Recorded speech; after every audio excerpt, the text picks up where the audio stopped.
Hello everyone. It's time. It's not time yet, because I forgot that I need my avatar. Now it should be time to get working. Now, a funny thing, I've used this picture a couple of times on Discord before, and I want to show you all. So, this is made by Joltergeist. I've known him under a different name. Yeah, Locksmith, because he is from Marsh Hotel, and he was creating some really good quality art. This piece I just love. I absolutely love how it turned out. It is ugly but beautiful, which is why I've used it in a thumbnail and why I want to do something a little different from other streams. Because usually lately I've been working on my cowboy game, and that is all nice. I do want to finish it, publish an update to it, and hopefully, you know, maybe even make get some commissioned art for it. But this is something that I started working on actually all the way back in December of last year. Because here's the idea. Towards the end of the year, I got myself a new notebook and some colored markers and plenty of time, and I really missed doing one-on-one games. Back then, I used to call them solo games actually, before the solo games became a trend of its own, that being GM-less games where you are the only player. Your own player, your own GM. That is all nice, so I guess that would make my preferred style of play duet games. So that's the whole point of what I'm gonna try to do here. A Disco Elysium, but a duet game. Now, this is a working title. I don't have a proper title yet. Hell, I don't even know what will the title of this be. Whether this will be a whole system or just a framework to put other systems onto. All I know so far is that I've had nine skills, or stats, which could talk to the player, kind of in a similar way to Disco Elysium stats, and they used dice. I know the core resolution of it, so you know what? Instead of talking more, I will do what I should have done before the stream and get the pictures of these, just so I could put them in here as a very brief example of what I'm talking about. So let's see, we have the hair trigger. That's not working. Okay, let's just go like this. These are not the best drawings. It's funny thing, I started with these only as thumbnails, and over time I just sort of grew to accept them. The reason why is quite simple. It's because it's taken me way too long. And this one. Okay, so actually let me just download these into the folder. These are gonna be just for a display of it. Oh crap. Okay, so when I do this, it closes my Discord stream. Not Discord stream, my Discord window completely. Give me just a moment. I will refresh my avatar soon enough. I just want to prepare all the pictures. Okay, Discord, here it is. Meanwhile, let's see what kinds of notifications were I getting. Okay, that's fine. Reconnect to the voice channel. My avatar should be coming back any moment now. Is it working? I really hope it's working. Okay. I am in the channel. My stream is showing me... Oh, okay, okay. So it works. Fine.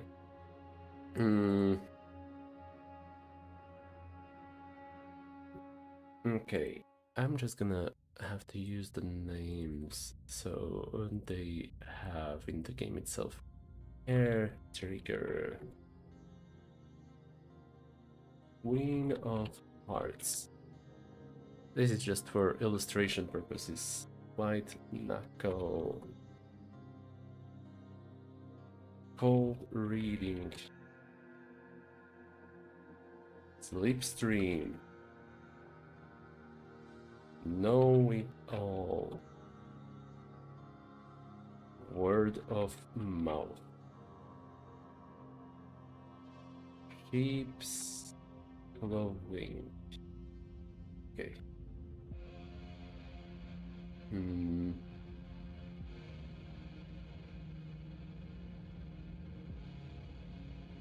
Oh, okay. Style. With 20 pixels. Oh, that's too small. 200? No, that's good enough. Okay. And just like this. Oh, that's actually perfect. Okay. Except I need to rewrite the names, of course. Slipstream, I think, is purple or green. Know It All. What was the other one? Word of Mouth. Hair Trigger. Queen of Hearts. And, oh, this one I forgot about. White Knuckle? Yeah, that one is also pink.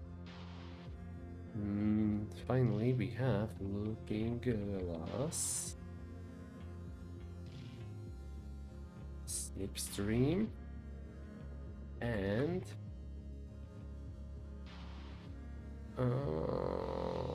one of them is not looking right.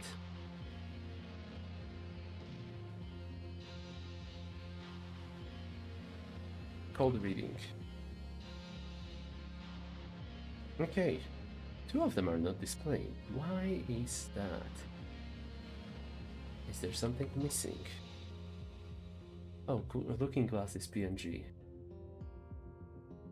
And I'm gonna assume Cold Reading is also PNG. No? Cold Reading, the JPEG. Oh, Cold Reading. Okay, Slipstream. Height 200 pixels. There we go. So, the main reason why I've done all of this right now, over the course of last 5 or so minutes, is just for illustration purposes.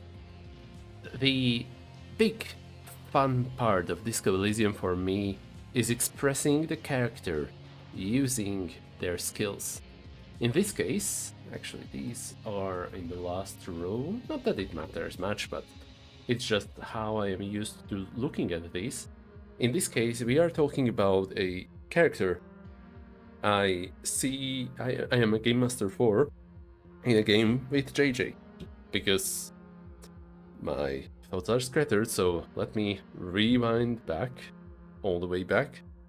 Christmas time, I got my markers, I got some free time, I am feeling kind of bored, and I am kind of finishing works on my solo game, which I published this year in January.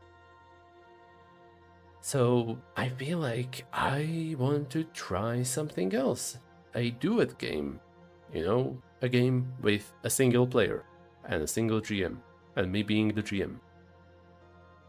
And I figured, you know what, I'm gonna make an offer. I offered JJ a unique opportunity to play this game. Well, kind of playtest it with me before I formalized rules whatsoever. And lo and behold, we've played. Oh well, okay, the game has been on a hiatus for a couple of months at this point. Big chunk of it was the Marsh Hotel, and since then, I've been kind of too busy to respond on a regular basis. We've both agreed to do a time skip within the story of the game. As for the story itself, JJ's character is a young courier, I think. Isword. I don't know how exactly it is pronounced in English. I think courier or courier, something. That's JJ's character, and she got involved in some bad stuff, bad supernatural stuff, and now she's trying to figure out what the heck is going on in the city. And these are therefore her 9 stats. I drew these at first as just teeny tiny thumbnails on an A5 paper. Each of them, all at the same time on the same sheet of A5 paper. So they are really tiny with one exception, which I'll get into. So just briefly about the skills. We have the hair trigger, which is the ability to escape and react fast.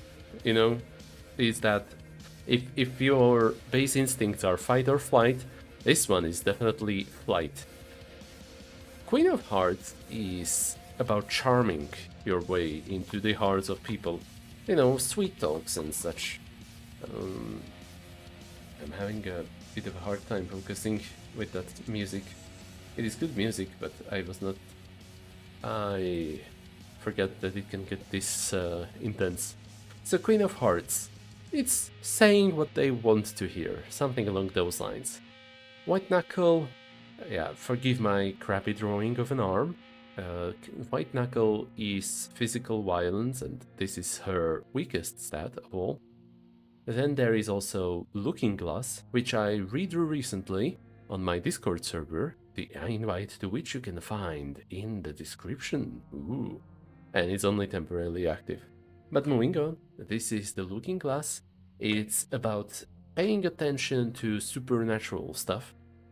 This one, Slipstream, is about escape routes and planning, moving with grace, and so on. The difference between Hair Trigger and Slipstream is that Hair Trigger is about reacting as fast as possible, Slipstream is about moving cleverly. Cold Read is about understanding other people's body language and stuff. Reading them based on their appearance. Most of you probably know what cold reading is anyway. Sheep's Clothing, now that one is pretty fun. Because cold reading, I just realized you guys don't see my mouse, do you? Let me just move it here and wait for it to show up on stream. No, you don't see my cursor. Oh, did I switch that off?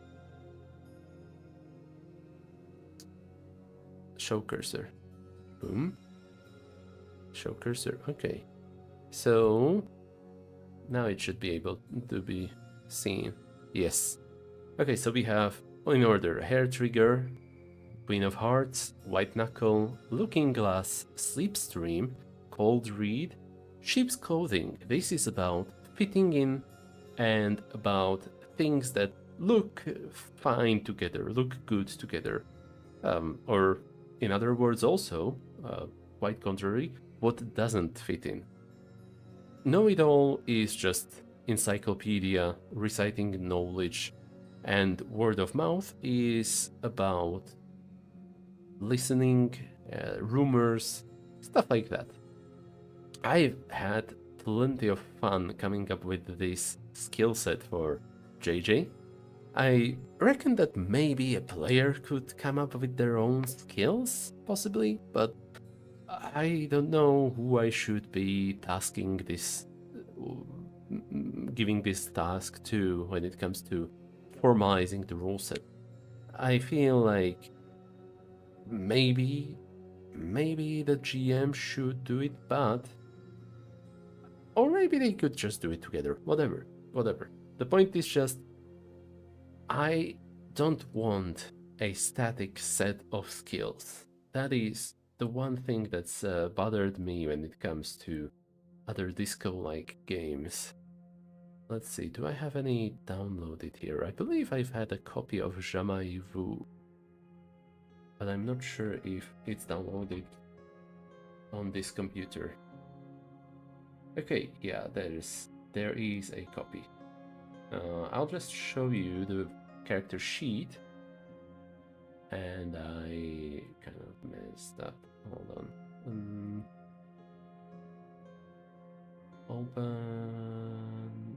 Open containing folder. Okay, so this is what the character sheet for Jamais Vu looks like, which is literally an implementation of Disco Elysium into TTRPG format. And as you can see, it uses the literal skills from Disco Elysium. I'm not gonna say that this is bad, but I don't think these skills are universal and applicable to every character.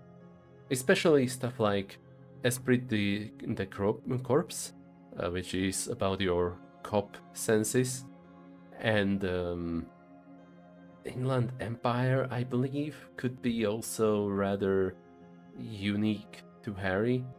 I know it's largely imagination and so on, but supernatural senses, I don't know. It just feels off to say that this set of skills could be in anyone, especially when there is actual evidence to this not being the case. And what do I mean by actual evidence? The Zone Store merch. I believe it should be here. We have the Kim jacket, Kim's aerostatic pilot jacket, which you can see it has its stats written down. So we have the hand-eye coordination, sure, and also +1 Volta Domar, feather on the wind. So, you know, what the hell is Volta Domar? That's not a stat in Disco Elysium. Volta Domar.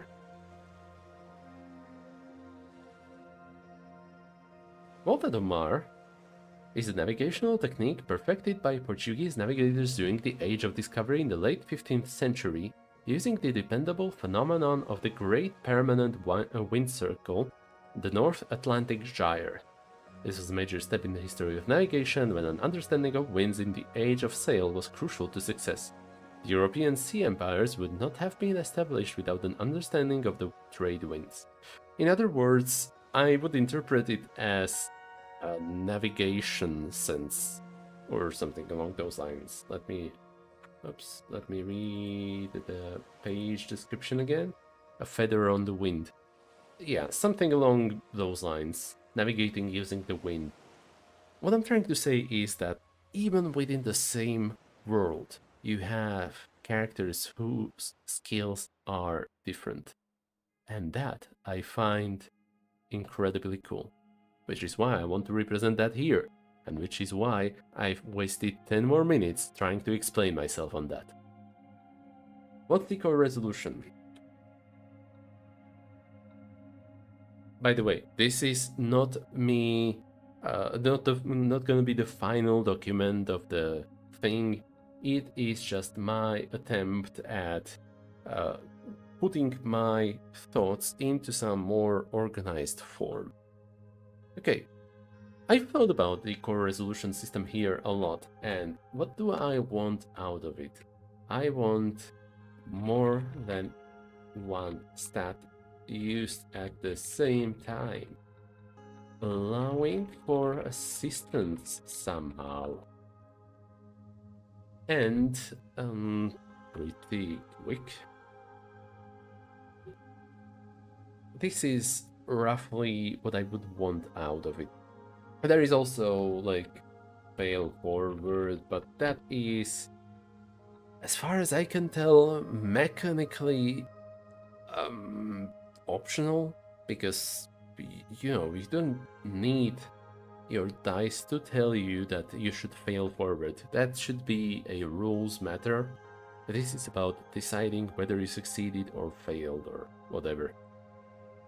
So this is what I'm thinking about, and I previously I used a different method while playing with JJ. I think I am ready to switch and maybe narrow it down to one specific type of resolution. So here we go. Pick 2 stats. Roll their dice. Each roll of 4+ is a success.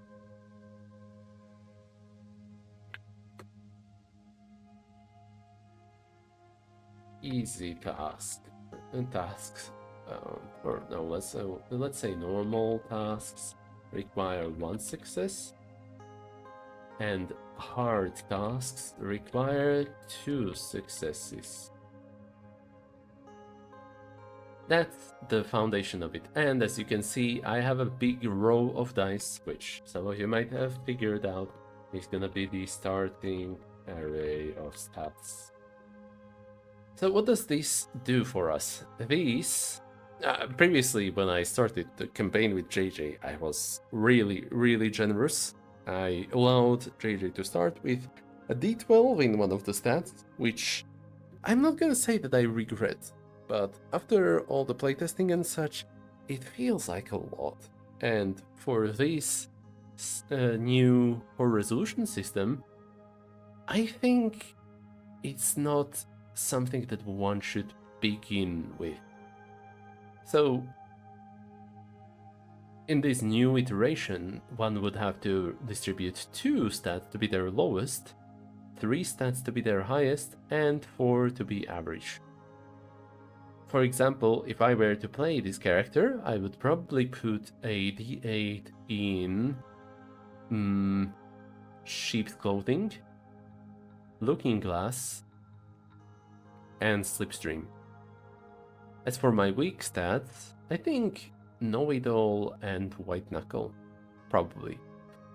So that's the foundation. Now, here is another detail. You should make up your own stats to suit your character based on the genre you're playing and character you're embodying.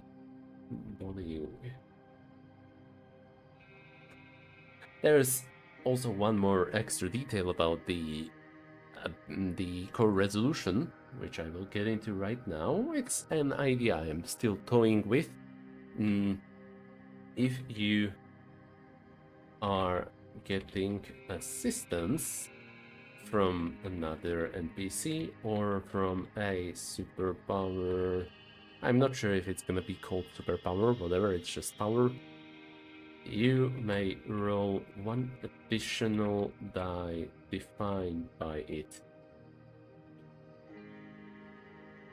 So, in other words, sure, you need 2 successes if you are doing a hard task, but if you are getting assistance from someone, you get to roll a 3rd die. Now, that makes me wonder if normal success wouldn't be too easy to get at this point. Let's just try to do some math. Right. So, the reason why I'm going with rolls of 4+ counting as successes is because the 1d4 has a 25% chance of success. The 6 has a 50% chance of success.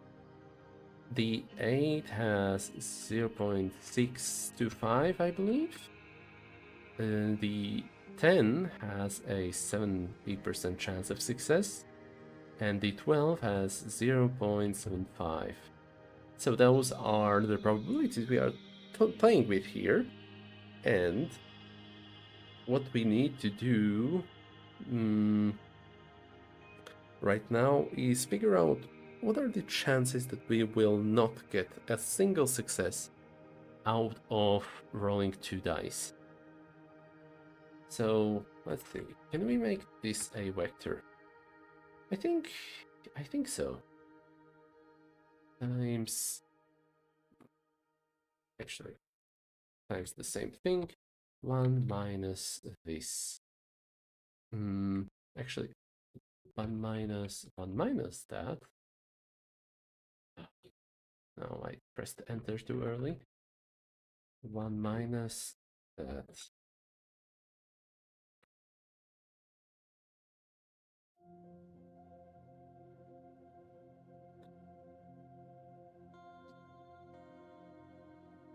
I'm not sure if that's working. This is just combining them based on the position within the vector. I mean, it's good as a rough estimate. For d4s, if you are rolling 2 d4s, you have a 43% chance of not succeeding? No, wait, that doesn't make sense. I think this might be a chance of succeeding, of getting at least 1. So chance of not getting 1 is gonna be this. Yeah, that's more like it. Chance of getting 0 successes. We have 60-ish%, we have 25%, 14%. This is not good. Okay, I'm thinking maybe 1 success could be like success at a cost or something along those lines. Or, no, some easy tasks require 1 success. Normal tasks require 2 successes. Hard tasks require 3 successes. Okay, let's just move these to next page so that I don't feel like, oh no, they are not all aligned in nice 9 by 9 grid. Okay.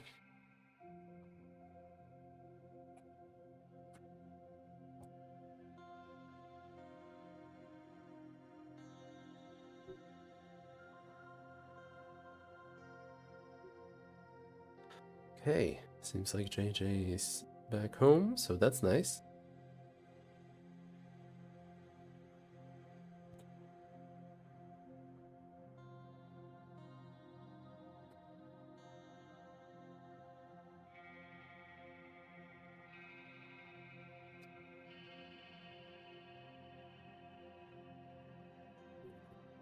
Okay, had to make some messages quickly. The problem with this now is that hard tasks require 3 successes. That just means you would need to get assistance or superpower to accomplish hard tasks. That just doesn't feel good. Should I just ask for 2 successes and that's it? You know what? I don't really like doing this, but let's just give that a go and be done with it. Because I am running out of time anyway.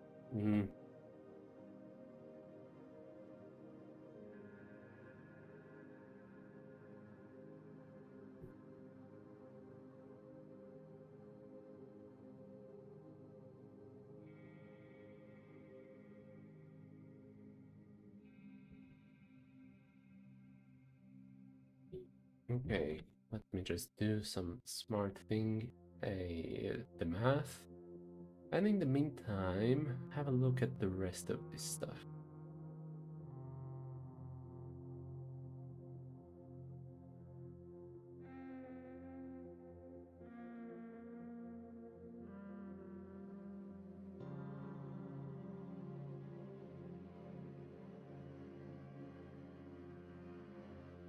Hmm.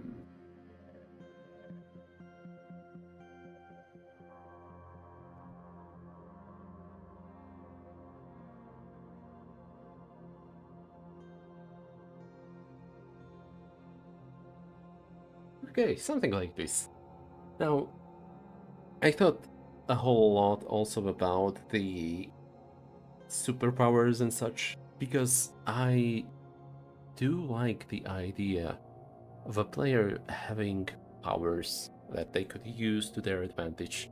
Kind of like what that Vampire the Masquerade disco-like game did. Except in there, I did not even get to pick the powers. It just was pre-selected for me because of story reasons.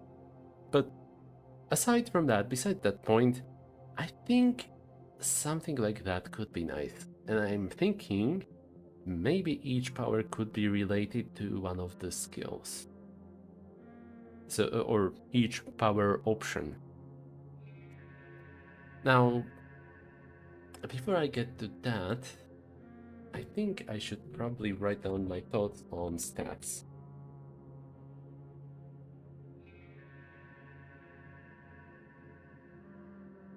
Number one, and these are gonna be really important for this whole thing to work.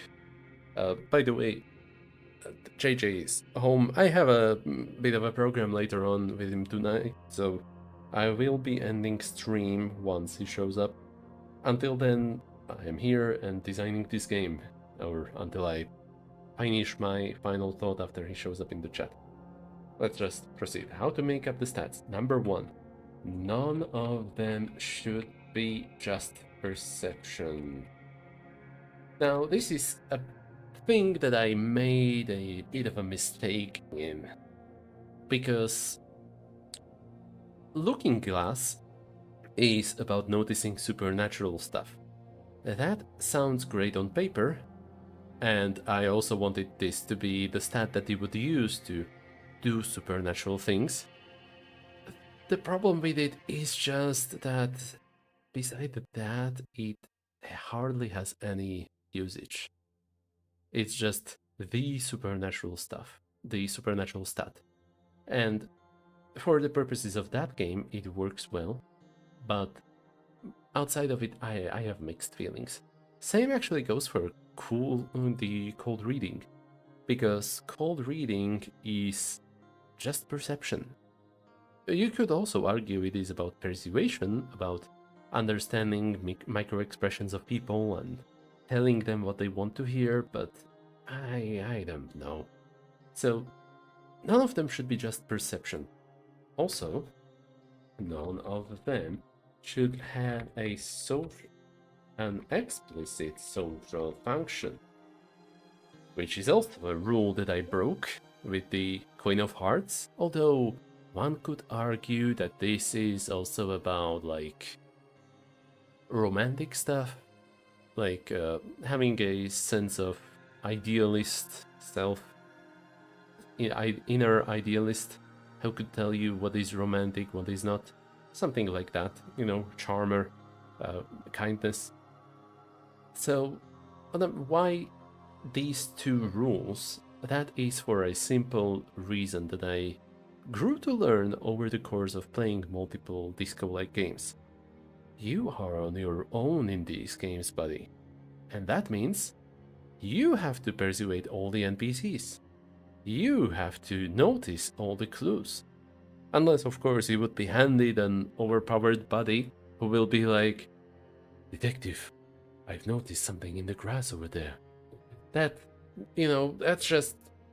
It feels like a story event, not as a perceptive companion.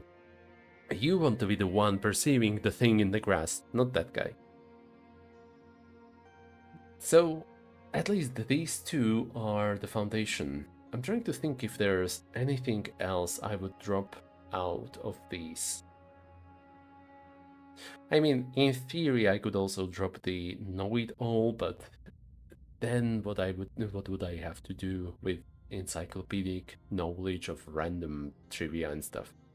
Unless I would distribute it into nature, history, religion and other the other components like that, it just doesn't work that well. Anyway, that's the foundations for now. If I think of more, I will have to write them down, but okay, yeah, one more. The names should be thematic and feel personal to the character.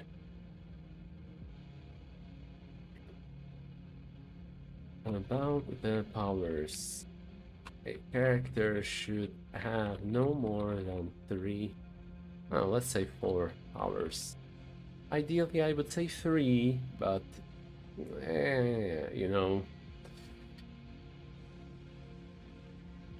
this is just the foundation. Part of it is inspired by the Vampire the Masquerade, in which you can only have 3 powers, if I remember correctly. And the other part of it is... I forget what the dimensions are for A5.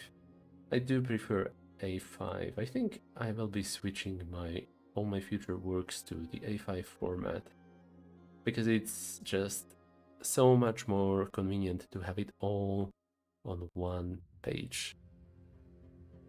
Okay, so body, page.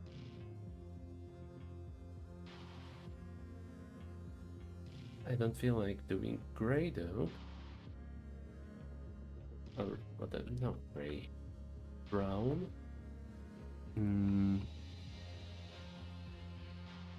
These are now too big, so let's just fix that real quick.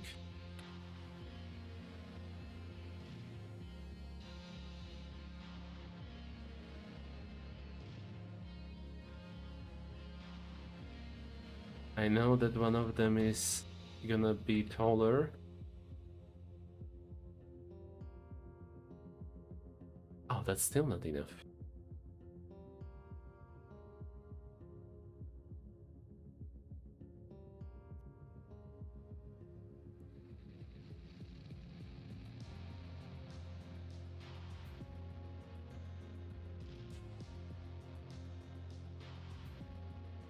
Okay, I think this is good enough.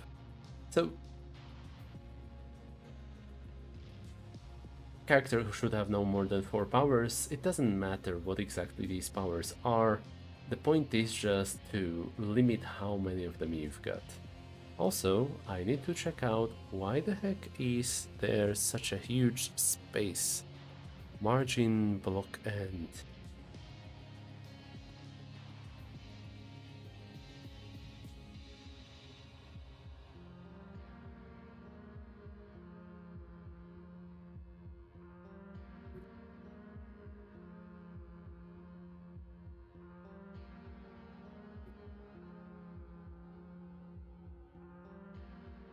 No, that's not it. Is there any other reason? Margin, block, and display block. Oh, this.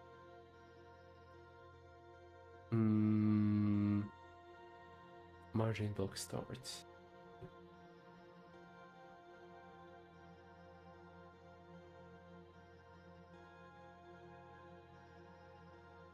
Okay, I guess this for now will do.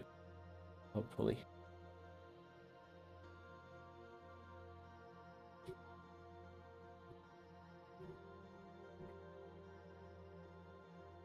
Let's just compress that list a little bit.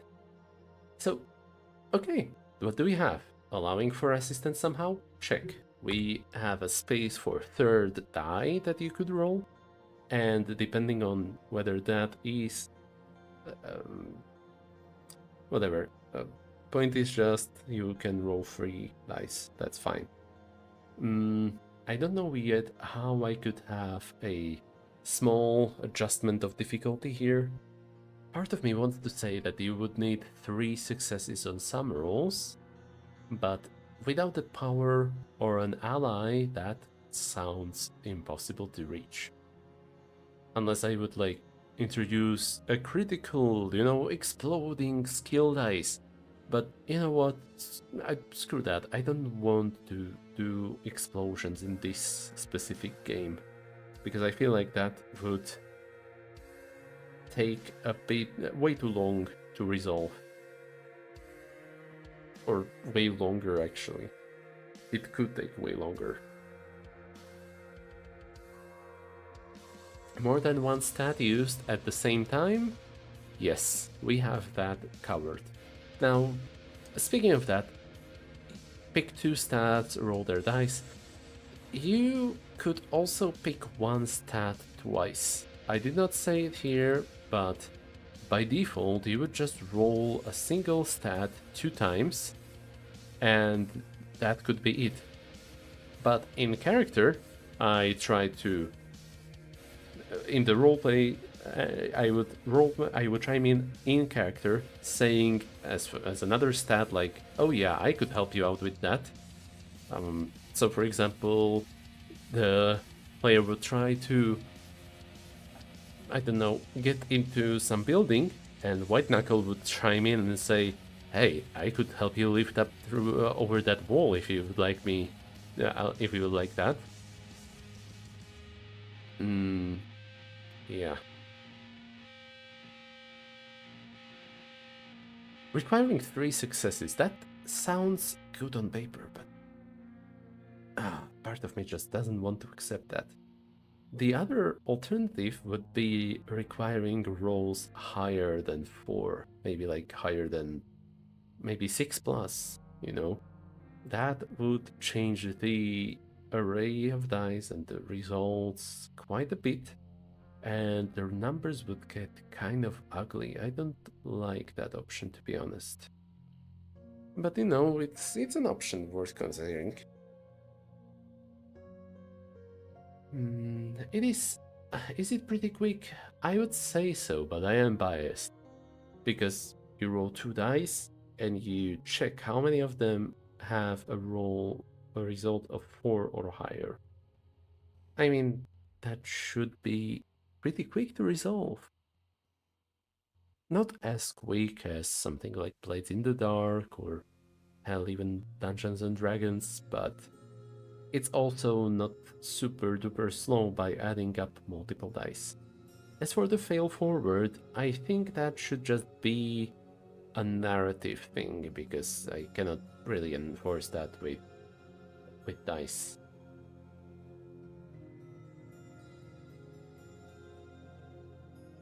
You should make up your own stats to suit your character based on the genre you're playing and character you're embodying. Okay, let me just check my notes very briefly, because I've done plenty of thinking about duet games. And what do we need? We need a protagonist who can solve problems alone. That's the most important thing, I would say. Our protagonist needs to be able to solve the problems alone. That's why I don't want stats with social functions or perception.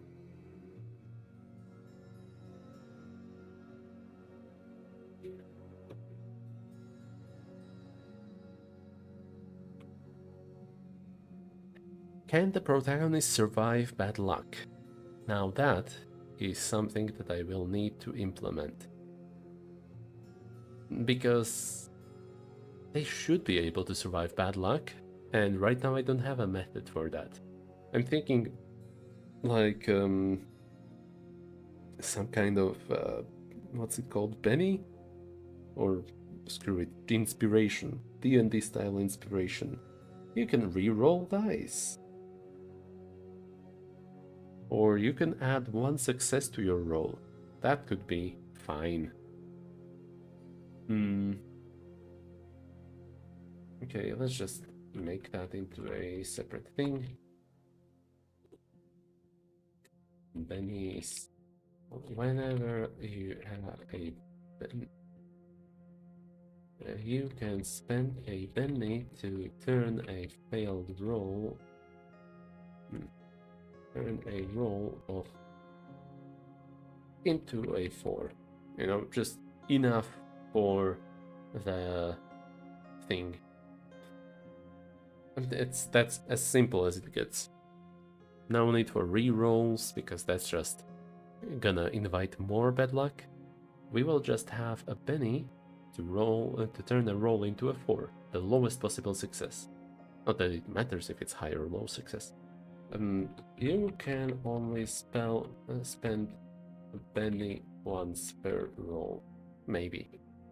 Can the protagonist survive bad luck? Can the protagonist fail without ending the game? That's what the fail forward is for. Can the protagonist drive scenes proactively? That depends on the player. Can the GM run sessions with low prep? Now this is an important aspect. GM side.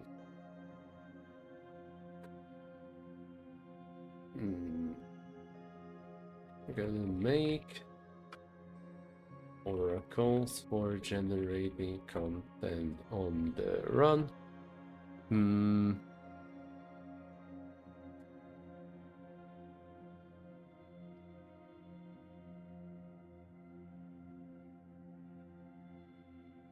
Complications generator.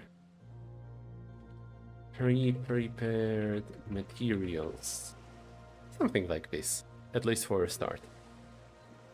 Now, hold on. What if I were to make the number of dice different? Not just 2. Start by picking how much time you're willing to spend attempting this task. 2 dice.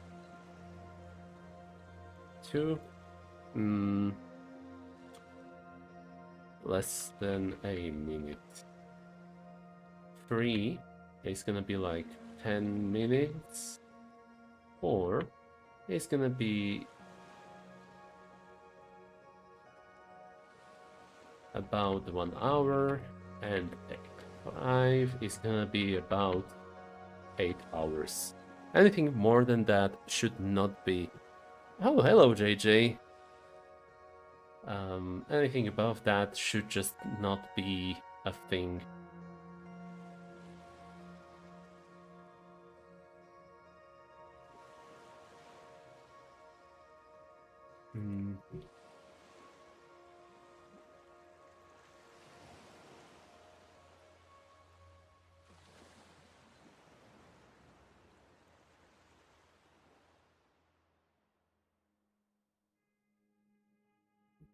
Okay, JJ. Shall I end the stream and shall we call? Or would you like me to talk about what I did on the stream today? This is about our Duet game.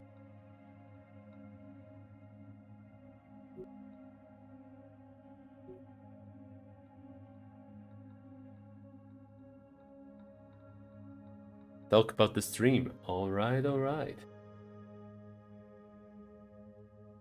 Okay, so today I decided to try to formalize the Disco Elysium Duet rules that we've been playing. I like to hear your Duet game. Yes, indeed. I'm just gonna close this and try to explain myself. So, as you know, we've played a little game in which you play as a courier who... I hope I nailed that pronunciation, hopefully.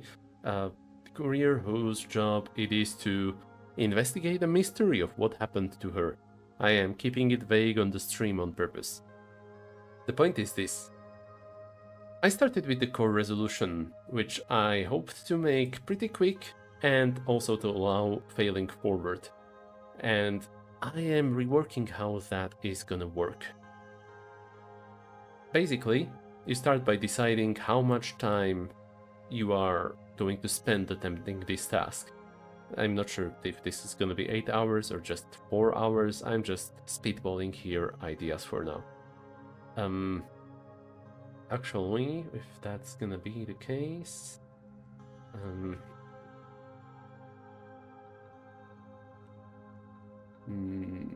each roll of 4+ is a success. So many successes each difficulty of a task requires. Easy, I'm not even gonna fancy that. Let's just start with normal, which requires 2. Hard requires 3. And very hard requires 4. Something like this. Okay, and I noticed that the text down there is leaking again, so let me just fix that. Okay, so you pick how many dice you're rolling based on how much time you have and how difficult the task seems to be. You can roll 2 dice, 3, 4, or even 5. You roll stats that are relevant to this. If you are getting assistance from an NPC or from some kind of power, you may roll 1 additional die defined by the NPC or the power. Each roll of 4+ is a success, and how many successes you need to succeed on the action depends on how difficult the action is. That's all, the whole premise. I know that previously we played it in a way where you would add up the dice, but I feel like that was really volatile, because the higher your dice are, the wilder the results will be. So I think I'm switching it to this, because this sounds better to me, at least right now. Now, starting array of stats. When you were making your character, I was way more generous than this because I did not know better. Now I know better, and I think if I were to start over another Duet campaign, I would do it like this. So D8s would be the highest stats, lowest would still be D4s, and D6s would be the average, like what an average human could offer you. It would also be probably what the default help would be like. These die sizes are actually pretty nifty, because I've ripped that idea from Savage Worlds Dice Probabilities, where they use, oh wow, these, okay, these look not very discouraging. Okay, let's just look at this, I think.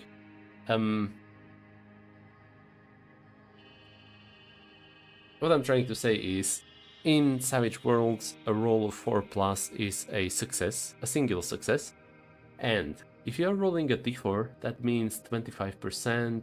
These include also a wild die, so that's a little off. Okay, whatever, that was not a good idea. d4 gives you a 25% chance of succeeding. d6 gives you a 50% chance. D8 is roughly 60%, it's not a pretty number. D10, which is not listed here, is a 70% chance, and D12 is 75% chance of success, which is really, really good. So this is the starting array of stats. It's done this way because I want there to be space for growing in the future based on your, thought cabinet or whatever I will make up for this game. You should make up your own stats to suit your character based on the genre you're playing and character you're embodying. I've spent like 10 minutes on this stream talking about how it can be so cool to have stats which are made to specifically suit your character. In this case, for example, sheep's clothing. That is a stat you would not be seeing in a usual game, normally. It's just about blending in. And for your character, this is something pretty important. Also, looking glass, about sensing the supernatural. You know what I'm talking about. I am not saying it on stream on purpose, because I might reuse that twist with someone else later. Overall, these names I absolutely love. I mean, Hair Trigger, Queen of Hearts, White Knuckle, Cold Reading, Word of Mouth, Know It All, Sheep's Clothing, Slipstream, Looking Glass. Each of these is so so good.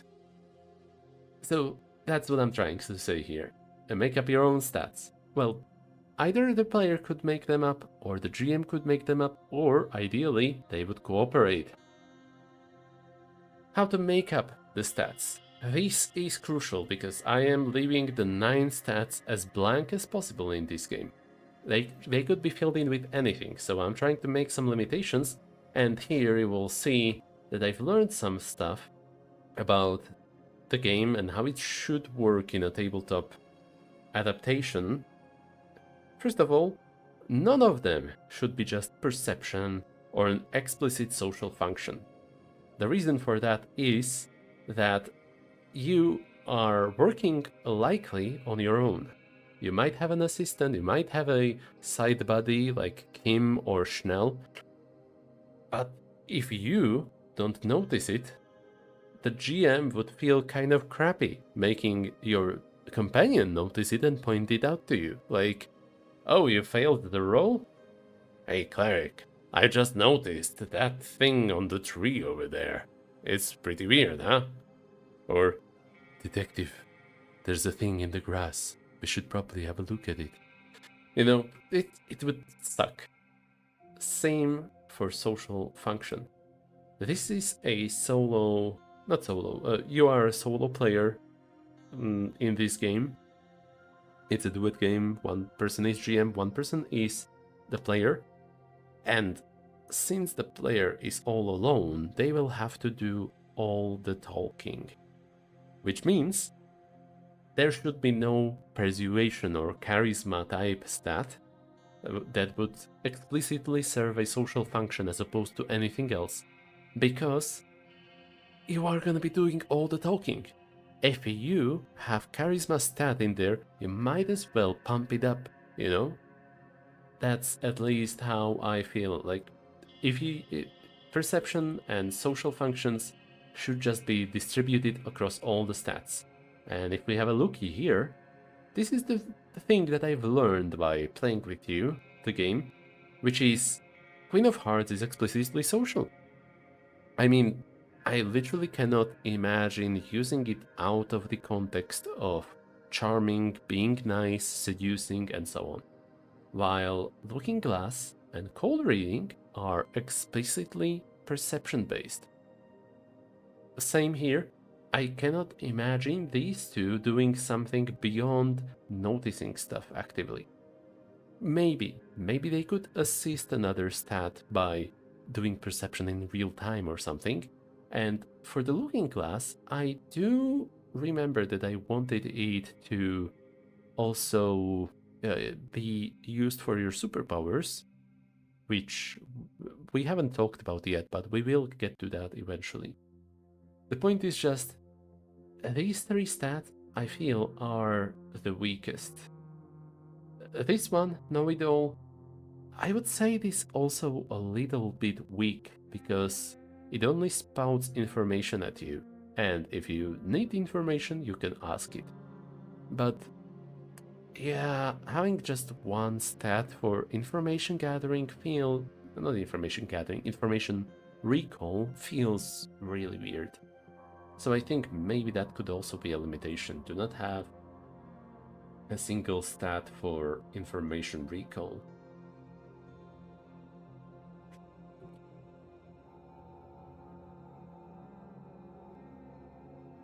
Okay, the second guideline for making up stat names is that the names should be thematic and feel personal to the character.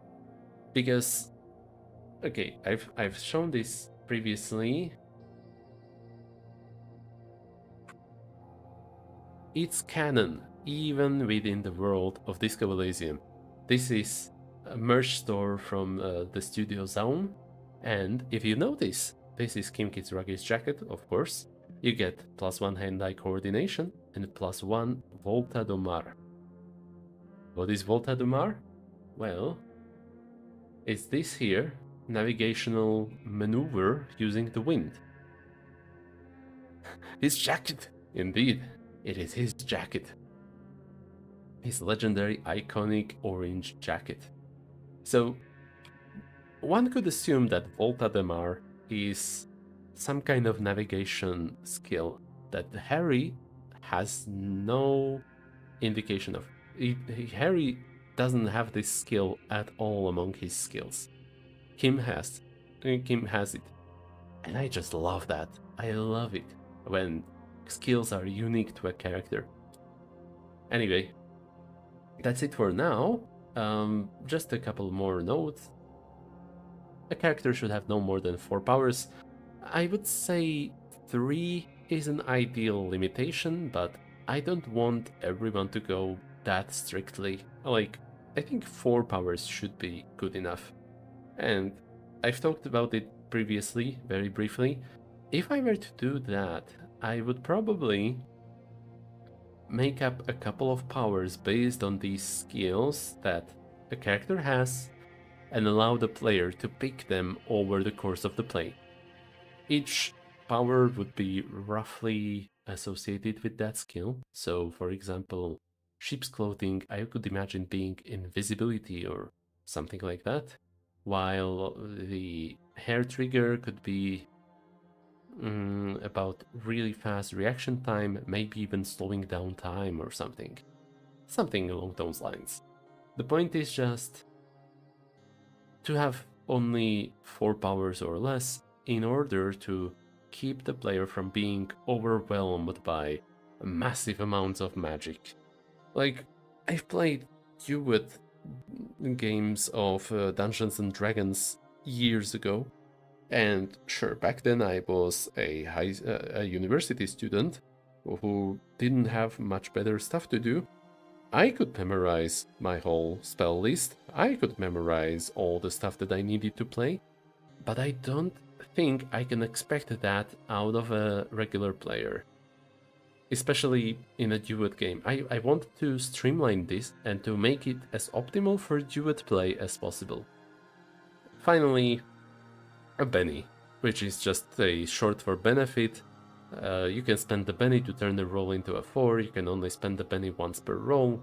This would basically allow you to turn a roll with 1 success into a roll with 2 successes, which would allow you to succeed at a normal thing. Benny, yes, it also works as a name. I don't know yet how you would gain bennies, probably through like good roleplay moments or making unoptimal choices possibly, something like that. Finally, we have GM side of these rules, which I will need to work on a lot, and I don't even know how much I will be able to work on this, because plenty of this is very setting and theme specific. So we have a requirement for oracles for generating content on the run. The problem with GMing a duet game is that you need to be prepared really well or amazing at improvising stuff. Now, if you remember the reason, not the reason, when did our game come to a halt? When you were supposed to infiltrate a cop station, right? To investigate more on the murder or disappearance of this one girl you were investigating. And I stopped at that because I couldn't figure out how to make the play of the police station satisfying enough. Like, I did not want it to be just, you can go this way or this way or this way, pick one. Okay, you arrive to another crossroad, you can go this way or this way, pick one. Okay, there's a cop, you can do this or this or this. Which is another thing that I am learning, or I learned through playing with you, which I'm deeply thankful for. In Disco Elysium, it is perfectly fine for the voices to give you suggestions as to what you should do. In this game, I think they should just describe stuff. And it should be left up to the player to figure out what to do. That's my biggest insight of them all. Just to go on and go through the rest, I should have some kind of complications generator to make up reasons why the player cannot achieve their goal immediately. So, for our example, you come to the police station, you just walk through the corridors, and you found the thing you were supposed to steal. If that sounds too easy, right? This is why I would need complications generator, so that I don't have to pause the game for several months to make up what the hell this police station even looks like on the inside.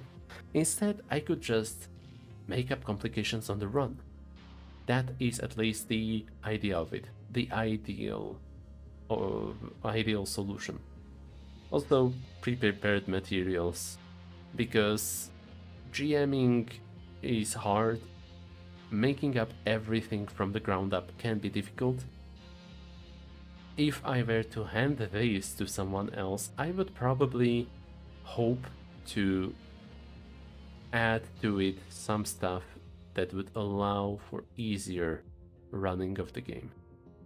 That's pretty much everything I've worked on so far on this stream. So, yeah.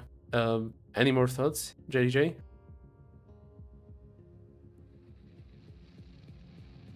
Because if not, I think I'm pretty much ready to stop the stream. I will just add one more thing to the stats. They should only describe, never suggest course of action. If the player asks the skills can confirm or deny what they could, if they could perform the suggested course of action.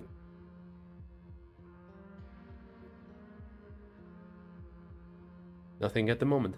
Perfectly fine. Okay, I think that's it then. I am ready to wrap up this stream. Thank you all for watching. I hope you had a lovely time, and I will be seeing you soon. Bye bye.